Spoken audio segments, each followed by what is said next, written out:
Muri yeZimbabwe tinokuchingamidzai zvekare kune chimwe chirongwa pano paZim-Facebook Secrets and Confessions. Hanzi ndakaromba iko zvino zvindava kubuda honye kumagadziko. Inzwaiwo SMS iyo yandakatumidzirwa ichibva kune mudiwa muteereri. Hanzi makadii zvenyu mukoma She, ndinokumbirawo kuti munge muchizoposta nyaya yangu, asi pamuchange mava kuposta nyaya yangu, please ndinokumbirawo kuti munge muchizoposta makavigawo chitupa changu.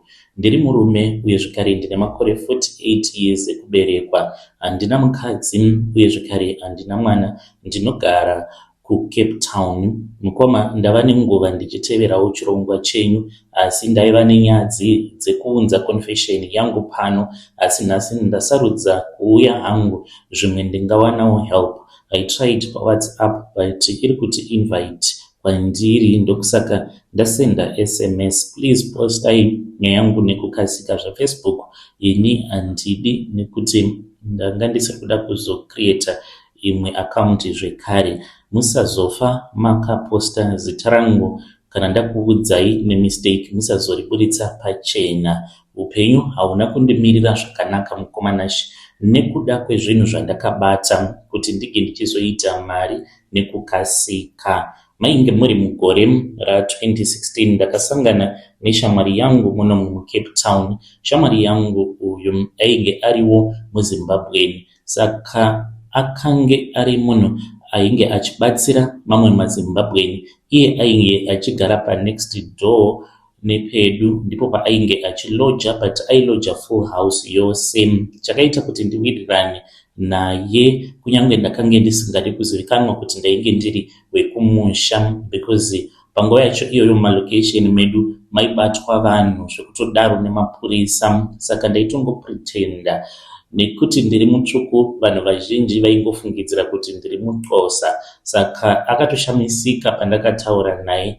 Chakaita kuti ndige ndichizotaura naye, munhuwo ainwa doro zvekutodaro and aifarira mafaro. Ininiwo ndaidawo doro, saka combination yedu yakanyatsokubuda. Tikatanga kutamba tose. Aiwanzo kundituma kunotenga doro nekuti iye aiti haadi kuenda kumataveni, ndinotya kubirwa muno mumujoni. Saka murume uyu ainge aine mari because aishandira umwe murungu ainge aine construction. Aipota achitsvakira murungu wake vashandi, kana kuchinzi kuri kuda kuvakwa hotel kana zvikoro zvehurumende panenge pachidiwa vashandi vakawanda, ndiye aitransporta vashandi ivavo achienda navo achinonovasiya kumabasa muno muprovince yeCape Town zvekare nekune dzimwe nzvimbo dzakasiyana siyana.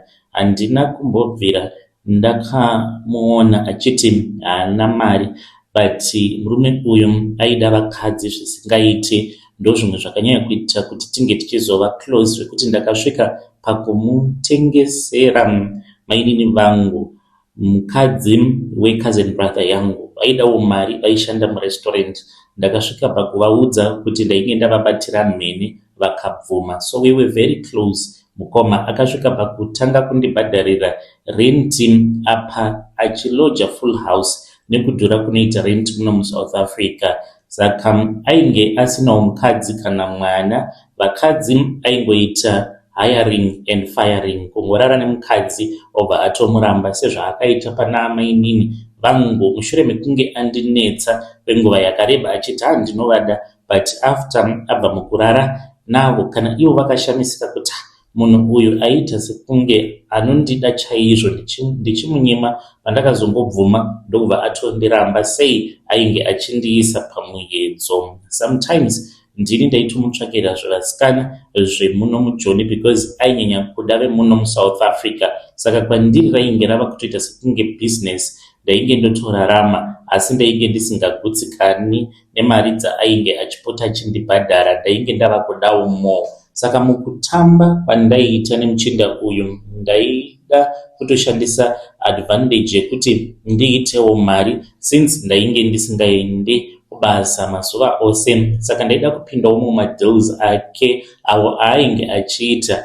Ndaingoda at least 2% chete yemari aanenge achiwana pamwedzi, nekuti aindiudza kuti iye anobata mari yakawandisa pamwedzi asi ainge asingandiudzi mafigures emari yacho, but nekuda kwezvinhu zvandaiona achiita ndaingoda 2% chete zvekucalculata mari yemunhu iri muhomwe make. Zviri very dangerous mukoma. Aiti kana akandiudza kuti ndinospenda mari yakati pamwedzi ndobva ndangoti kana akandipa 2% ndinotorarama kaini kana kutovaka kumusha. Saka ndakazoti kune muchinda uyu ndinodawo kuita mari kunyange shoma hayo. Muchinda uyu akazondiudza secret yake kwaibva mari yake, akati iye ainge akarombawo kuZimbabwe kuya kwaakazoita kuSouth Africa ainge asingadi chete kuti hama dzake dzinge dzichiziva secret yake kuti ainge akaromba. That's why akauya kuzogara muno muSouth Africa kuti hama dzake dzifunge kuti ari kubasa. Saka akabva ati iwewe ndakuudza secret yangu nekuti hauna chaunoziva nezvehistory yelife yangu kana hama dzangu, hauna kana imwe chete zvayo yaunoziva. Saka ndakaudza muchinda uya kuti ndaidawo kuenda kwaakaenda kuti ndiitewo mari semari yaainge ainayo. Muchinda uyu akabvuma akanditi hazvinetse, ndinoenda newe tose todzokera kumusha kana ndichinge ndava kuenda unoona sangoma wangu akandipa mushonga wekuti ndiite mari yandiinayo. Takazoenda tose kuZimbabwe mukomanachi, takaenda kuchipinge kwevamwe sekuru ava vakange vaine mukurumbira, vazhinji venyu munovaziva. Saka ndo vakatibatsira ivavo kutya kutotaura zita ravo kunyange vakashayika, but ndo nganga yainge iine mukurumbira muchipinge. Mukomanachi ndakapiwa mishonga, asi mishonga yandakapiwa, umwe mushonga wandakapiwa rainge riri ruva randakanzi ndinoenda kunodyara musmall tin rinogara pano pasingarove zuva, asi ruva iri rakanzi rinodiridzwa nemukaka asi riri munzvimbo isingaonekwi kana nani zvake. Ruva iri rainzi rinokandira mari, saka zvainzi kana richinge rakandira mari yekutanga ndinofanira kupa munhu uyo wandainge ndichidisisa, wandinodisisa muupenyu hwangu. Fast forward, takazodzoka kuSouth Africa neruva rangu rainge risina mhiko dzakawanda kunze kwekuda kudiridzwa chete nemukaka. Saka pandakadiridza ruva iri nemukaka manheru, saka zuva randakasvika ndakadiridza mangwana kuseni, ndakaona paruva paine mari yaisvika 13,000 rands. Ndakatora mari iya ndikabva ndabvisa 3,000 ndikapa amai vangu kuti vange vachizowana chinozovabatsira. Asi pandakatumidzira mari handina kunge ndakaziva kuti munhu wandainge ndichazopa mari kwainge kuri kuchekeresa kwandainge ndatoita amai vangu. Amai vangu vakati vawana mari yandakavapa vakabva vashandisa mari iyoyo, havana kunge vakaziva kuti vainge vachazotofa. Vakati vachibva kumashops, ende zvakaitika mukoma zvainge zviri very funny. Amai vangu vaigara nevazukuru vavo vakawandisa, saka pavakaenda kunotora mari kumukuru vakazoenda vari vega because hanzvadzi yangu yakaramba kutumwa ikati ndiri busy mama. Zvivazukuru zvose zvikatiza zvikaenda kunotamba pazvakange zvatumwa naamai avo vavaipota vachienda vachinotora mari dzandinenge ndavatumidzira. Amai vainge vachitorwadziwa negumbo musi iwoyo, vakashingirira kufamba vakaenda kumashops vakati ndinonozvitorera mari yangu. Vava munzira vachidzoka vakangoshandisa $1 chete pamari yandakavatumidzira, vakabva varumwa nenyoka vakawanikwa vakafa vakasviba kuita black, asi nyoka yacho yakavaruma haina kuonekwa. Saka kubva pakafa amai vangu ndakabva ndatowedzera 10, ndakabva ndapesana nemuchinda uya. Handizivi kuti mupenyu here kana kuti akafa. Iye zvino ndava mbinga, ndava nemari dzangu, asi kunyange ndiine mari mukoma handina kana peace nekuti life yangu yava nemachanges mamwe ari kuitika asingajaiririki. Zvakatanga kuitika mukoma ndezvekudai, ndakaita ronda, asi ronda iri randakaita rakabuda kumagadziko kwangu karonda aka kakatanga kachiita sekunge kadiki asi kakazotanga kukura. Pandakaenda kuchipatara for the first time ndakaudzwa kuti ndainge ndiine skin eczema ndokubva ndapiwa mishonga yakasiyana siyana asi hazvina kuchinja. Ndikadzokera pavakaona kuti mishonga yavainge vandipa yekuzora ronda riya yainge isiri kushanda, vakatanga kundipa maantibiotics vachiti zvimwe kuda ndainge ndiine infection. Karonda aka zvakainge kachiita ndaiti zviya kana ndikakwenya kwenya kaibva kabuda mvura otofungidzira kuti kachaoma, but karonda aka kainge kasingaomi zvachose. Waiti kana wakakwenya kwenya kudaro wakatushura kabuda mvura kaibva kachizomera zvekare kakati kurei. Ronda iri rakatanga kuzokura zvekuboka buri kuita sekunge munhu ane kensa. Buri iri rakakura zvekuti rinotopinda chigunwe changu. Zveronda zvakatanga muna 2023 ndipo pandakawedzera kuita mari, asi handina kuziva kuti painge kuri kutopanduka kwemishonga yangu. Iye zvino zvava kunyatsokuzviratidza nekuti ndava kuona nyoka mumba. Nyoka iyi yava kurarama nehonye dzinobuda paronda rangu. Saka pandakatanga kuona nyoka ndakadzokera kuna sekuru, asi sekuru ndakasvika vachinzi vakafa kare. Pavakafa ndaifanira kunge ndichidzosera zvinhu ndorinyuwa zvimwe. Saka ndakasvika kune mwana wavo ari kuti haana zvaanokwanisa kunge achindibatsira nazvo, nekuti ivo vanoti zvakataurwa zvinhu izvi everywhere kuti kune vose avo vakatora mishonga vanofanira kuti vange vachidzoka nemishonga iyoyo, asi handinawo kuzvinzwa. Ndakazotoona paYouTube vachitotaura vana vacho kuti dzokai nezvinhu zvababa vedu, but handina kuda kuzodzokera zvekare. Saka ndauya kwamuri mukoma, handina kana pekutangira, ndiri kutsvakawo rubatsiro nekuti mari iyi yakandiunzira nhamo. Mukandiona munogona kundichiva ndichitofamba neRange Rover chaiyo kana kutofamba neRaptor, but pasiti pandinenge ndakagara ipapo mukoma ndichisimuka munokwanisa kuona leather seat richinditevera ranamirira pahurwa hunenge huchibuda mubhurugwa mangu. Izvi zvinoitika but hazviitiki nguva dzese. Upenyu hwandiri kurarama hunorwadza. Rubatsiro rwandiri kutsvakawo munhu anokwanisa kubvisa zviri mumba mangu. Handisi kuda vanonyepa nekuti pane akambouya mukomanashe akandichaja mari yakawanda akaita zvefake, but haana kurarama. Akabva arwiswa nenyoka yangu akafa mushure mekunge ndamupa mari yaidarika 30,000 achiti anogona kubata nyoka dzinenge dziri nyoka dzehurombwa. If you know anyone, pari zvino handisisina choice. Kunyangwe mukati munenge muine munhu wamunoziva anenge achiita zvesatanism zvaizvezvi mukoma, ndiri kutongoda munhu anondibvisira nyoka iyi, please, ndapota. Muri yeZimbabwe ndo message iyo ndakatumidzirwa ichibva kuna mukoma vedu neSMS. Zvakangooma hazvo vedu we, ngatitaurei navo mukoma vedu ava mucomment section. Hanzi kunyangwe kana muine musatanist wamunoziva mukoma zvinozoita here, because munenge muchitobva mune imwe situation inenge itori nani muchitoenda mune imwe situation iri worse. Izvi zvinotongoda Jesu chete nekunamata. Asi ngatitaurei navo mucomment section. Tiudzeika kuti munhu uyo nomuri kuti makamupa mari akabva achizorohwa nenyoka, chii chakanyatsokuitika? Wamuri kuti akarwiswa nenyoka yenyu, please come back and tell us kuti chii chakanyatsokuitika. Nhasi ndichange ndichizokupakurirai maconfessions awo ari kuinbox yema-SMS mufoni mangu. Ndokusaka ndiri kunyanya kutsikitsira kudai so.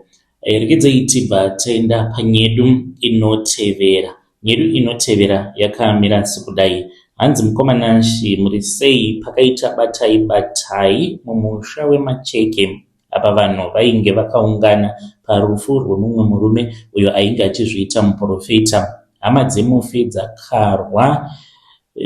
dzakarwa chitunha chiri mumba vachiti mufi haasi kuvigwa kana tsvimbo yaaishandisa isina kuwanikwa.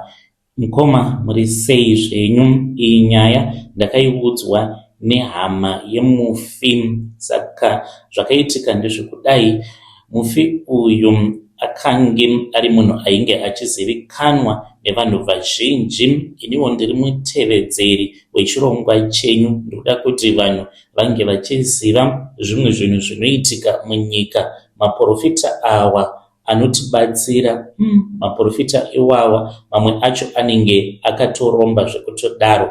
Murume uyu aipota achipa vanhu minamato yelaki kana wauya kunoku kuSouth Africa, asi hatina kunge takatozivawo kuti ainge akatoromba. Please be careful. Iko zvino ndinototya because ndine mwana wangu uyo waakatibatsira apo tainge tichida mwana namadhamu ndokubva tachizoendeswa kwaari.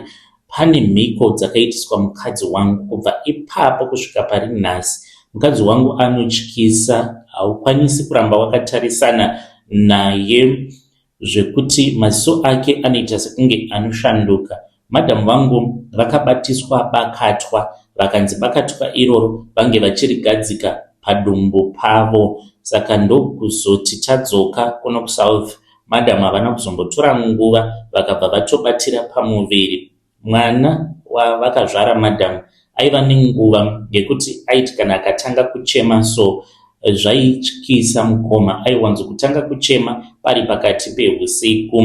Saka takazoreiza mari vakabva vachizouya madzibaba ivavo kunoku kuJoni, vaitogara mumba medu ndokuzotivakira munamato, kuzotanga kufamba nemotikari yemurungu kwandiri kuita kusvika pari nhasi. Ndine nhombo dzandakapiwa ndikanzi ndige ndichizotema nadzo murungu wangu akarivara. Ndakaita saizvozvo. Saka iko zvino zvindava kutya nekuda kwechiitiko chakaitika, izvo zvandakazoudzwa kuti madzibaba ava vakati vafa, but ivo vasati vafa hanzi kudzinza kwavo kwaifiwa zvekuti hanzi vanhu vaitofa 2 kana kuti 3 pagore roga roga. Saka vanoita sekunge vakazoitirwa a go back to sender. Saka mushure mekunge vanhu vava parufu rwababa ivavo, chitunha chakazoti chaunzwa kumusha, ndipo apo vanhu pavakatanga kurwa vachirwira tsvimbo inonzi tsvimbo yainge ichishandiswa namadzibaba ivavo. Tsvimbo iyi vaifamba nayo kunyange pavakauya kuno kuJoni tichigara navo, vakangogadzika tsvimbo iyoyo pamusoro pemwana wangu akabva adzikama. Zvose zvaainge achiita zviya zvekuchema zvakabva zvatongopera nekuti vakamugadzika tsvimbo mumusoro make. Saka iko zvino ndiri kunzwa kutya mukomana Shi kuti muprofita akandibatsira akauchika mudzimai wangu obva anzi akaitwa go back to sender nehama dzake kusvika achizonofa apa hama dzacho parufu kurwira tsvimbo, nekuti tsvimbo iyoyo inonzi ine masimba aMozisi, inogona kushanduka kuita kana nyoka inodya dzimwe nyoka. Ichireva izvo kuti mukufamba vaiti kana vakasvika pamba panenge paine zvikwambo zvidhoma zvinochinja kuita nyoka, vaibva vatuma tsvimbo yavo kuti inge ichidya nyoka dzinenge dziripo pamba ipapo. Asi ndoda kungoti ngwarirai nekuda kwekuti mamwe maprofita awa vanenge vachitoshandisa mishonga dzavanenge vakapiwa kubva kun'anga, uchiti uri kubatsirwa nenzira dzechiKristu. Seni zvangu ndainge ndisingatozvizivi kuti madzibaba ava vanoshandisa mishonga yakaipa kudaro. Saka mashiripiti akaitika parufu ndeyekuti vanhu vakarovana, uye zvekare anzi kofini rakadonha kubva patable apo parainge rakagadzikwa. Anzi table iyoyo yakangovhunika makumbo, but yainge iri table yainge ine makumbo esimbi. Hanzi kofini rikadonha. Parakapidiguka kofini iroro, hanzi chitunha achina kubuda mukofini. Kofini ndo rakangodonha, then ndokubva vachizoenda vakanovaviga madzibaba. Ndakukutumidzirai update kuti munge muchiziva kuti ndo zvakaitikawo izvi. Mukoma, ngwarirai vana madzibaba avo vanenge vachikubatsirai. Mhuri yeZimbabwe, ndo message iyo yandakatumidzirwa ichibva kuna mukoma vedu ne-SMS. Zvakangooma hazvo vedu way, but nyaya yandakatumidzirwa namukoma vedu ina ndinonyatso kuinzwisisa kuti mukoma ava vangava vaine imwe nyaya yavo yavanga vasiri kuda kunyatso kuburitsa pachena here. Munozvionawo sei mhuri yeZimbabwe? Because vanga vachiita sekunge muprofita vasingamuzivi, but vobva vati mukadzi wavo akazobatiswa bakatwa, akanzi isa bakatwa iri padumbu rako, nekuzoinvita muprofita wacho muSouth Africa, nekuzotanga kuita lake kubasa, kuzotanga kufamba nemotikari yemurungu. Madzibaba ava havana kunge vakakubudirai pachena here kuti zvamuri kuita muri kutorombesewa? Ameno mhuri yeZimbabwe kuti munozviona sei? Rekedzoiti bataenda panyedu inotevera. Nyedu inotevera yakamira sekudai so. Hanzi makadi zvenyu mukoma Nashi, ndinokumbirawo kuti kana muchinge muposta nyaya yangu, postaiwo saHaidhi. Ndiri murume uye zvekare ndine makore 47 years ekuberekwa. Ndinogara muno munyika yevatorwa muSouth Africa muWitbank, asi ndakabva kumusha ndikazorora mukadzi wemuno muSouth Africa. Mukoma, ndinogara ndichizvidemba kuti dai ndisina kumbobvira ndakabata hangu mushonga. Iye zvino ndava kushayiwa rugare nekuda kwezvinhu zvandakabata, ndichifunga kuti zvichandichengeta kuti ndige ndichizochembera ndiri pabasa. Ndaiva truck driver, asi iye zvino handichaenda kubasa nekuda kwemishonga yandakabata, nekuti mishonga yapanduka. Zvandava kusangana nazvo muupenyu hwangu mukoma, ndikazvitsanangura pano, vanhu vanokwanisa kufungidzira kuti ndiri kunyepa. Asi nekuda kwenhamo yangu handinei nekuti vanhu vachati chii, chandiri kutsvaka ingori help. Pandainge ndiri truck driver ndaishandira mumwe murungu aiva nekambani yake yematruck. Kambani iyi yaiva nebasa rekutakura zvinhu kubva South Africa zvichienda kuDRC Congo. Taitakura magroceries nedoro. Murungu uyu aiva neshamwari yake yaiva nemashops kuDRC. Kambani iyi yaibhadhara kwete zvekutamba, taihora neheti tichitora bhegi. Hapana munhu aiti akapinda basa pakambani iyoyo aizoda kusiya basa pamurungu uyu, nekuti paiva nemari plus paiva nemacondition ainge ari stable. Saka munhu aiti akapinda basa aitoita make sure kuti atotsvaka backup plan yekuti anga achisimbisa basa rake. Saka madriver mazhinji vaishandisa mushonga pabasa pedu. Vanhu vaitozivana kuti mota yanhenge haibatwe kana iye achinge asipo. Inini pandakapinda basa ndakatoudzwa nomumwe mudhara wekuMalawi akanditsvakira basa kuti mfana, kana uchida kugara pabasa pano unofanira kunge wakasimba. Hapagare munhu asina kusimba pano nekuti unotogona kufira muroad. Ndakazobvuma mudhara uya kuti kana muchiti kusimba munenge muchireva kuti chii. Mudhara uyu ainge asingavanzi zvinhu zvake. Akanditi mfana, inini ndava ne15 years ndiri pano. Pauya vanhu vazhinji vachienda vachitisiya tiripo pano, kwete nekuti tinogona basa, asi nenyaya yekuti takabikwa nemishonga kuti tinge tichizodiwa nemurungu. Mudhara uyu akazonditi patichaita trip yekutanga, ndinoda kunokuendesa kune n'anga yandinoziva inokwanisa kukubatsira kuti usimbe uzokwanisa kugara pabasa sezvandaita kuti ndizivane nekamudhara aka. Chaiva chikomba chaamai guru vangu, mukoma wemukadzi wangu. Takanoita trip yekutanga tikanolodha magroceries edu kuJoburg kuBosman. Tikabva kuJoburg inini ndaiva kumashure kwemudhara uyu, sezvo yainge iri first time yangu kuenda kuDRC.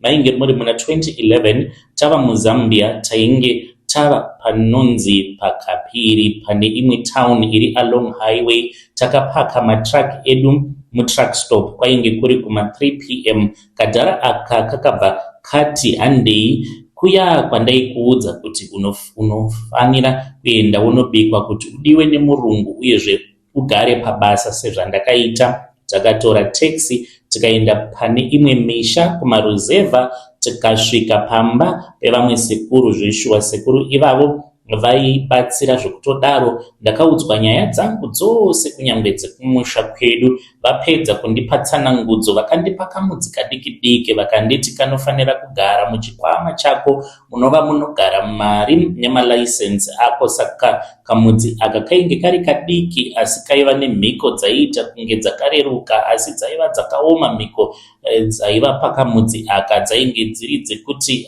kafanire kubuda muwaleti mangu. Saka kubva kumashure kwese kwandainge ndichichengeta mhiko dzangu nekuti chandaida raiva basa, ndainge ndava kudiwa nemurungu pakambani, ndainge ndava kuita madiro. Vamwe vaitouya vachitoenda vasina kumbotora nguva. Ndaiti pose pandaenda kulodi ndaifamba nekadhara aka, inini kumberi ivo kumashure. Tainge tisingasiyani asi kadhara aka kaigara kachindiudza shoko rekuti usafa wakaita chihure, nekuti vamwe varume vazhinji vari kuona vatadza kuchengeta mhiko dzavo nekuda kwemahure plus vakadzi imbavha. Saka for your safety usaita chihure nekuti vanogona kuzokubira zvinhu zvako kana kukukanganisira mhiko dzako. Saka ndaichengeta mhiko dzangu nekuti ndipo paiva neupenyu hwangu, paiva nemhiko yakaita kuti yainge iri mhiko yainge iri simple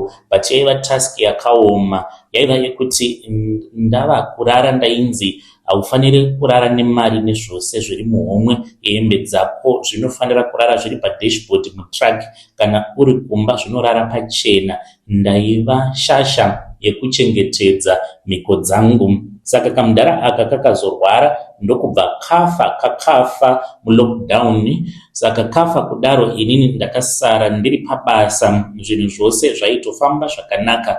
Vamwe palockdown vakatombomiswa basa nekuti basa rainge rava shoma, asi inini handina kumira, ndaitofamba. Ndakazofarisa rimwe zuva muna 2023 nekuda kwekuwandirwa nemari. Ndakatora mumwe musikana ndikaita short time chete pachirundu ndichitobva kuDRC, asi tichipedza short ndakabva ndabatwa nehope ndokubva ndakotsira. Ndakazopepuka musikana uya asisimo mutruck ainge aenda, asi ainge aenda nechikwama changu chaiva nekamidzi kangu pamwe nemari yangu. Musikana uyu ndainge ndisingamuzivi, munhu wandainge ndangosangana naye patouchline akandibira zvinhu zvangu zvose pamwe chete nemaparticulars angu, license nezvose. Chakasara yainge ingori passport chete. Kubva pandakabirwa zvinhu zvangu ipapo ndipo pakatanga kudhakwa upenyu hwangu. Ndakasvika kubasa Murungu achiita sekunge ainge akatomirira inini.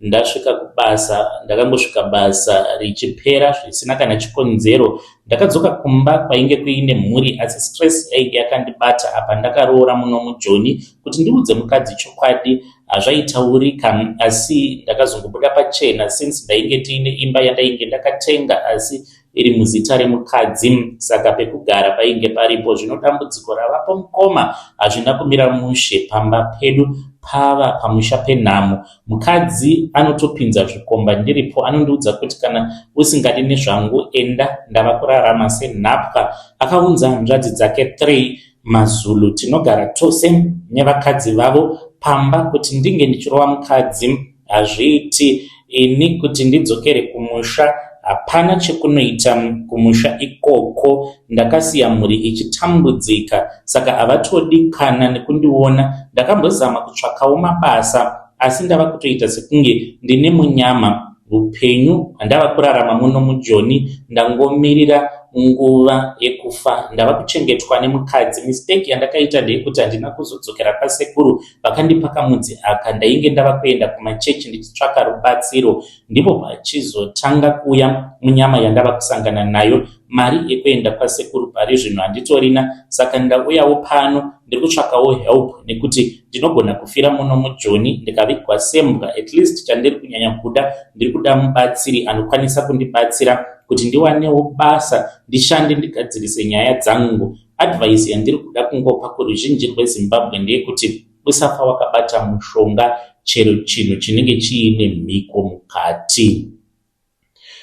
Mhuri yeZimbabwe ndo message iyo yandakatumidzirwa ichibva kuna mukoma vedu. Apologies kune vose avo vakatumidzira ma-SMS nekuti zvinozotora nguva kuti ndinge ndichiona kuti kunenge kuine ma-SMSs ikoko, but ndo mamwe ma-messages andakatumidzirwa. Ngatitaurei navo mukoma vedu ava. Kana paine anenge achida kuvapawo basa, you can contact me ku inbox ku Facebook ndotaura navo toona kuti vangabatsirikana here. Anzi at least kana ndikawanawo pekutangira ndafunga kudzokera hangu kumusha. Ngatisanganei zvekare mune zvimwe zvirongwa zvinotevera.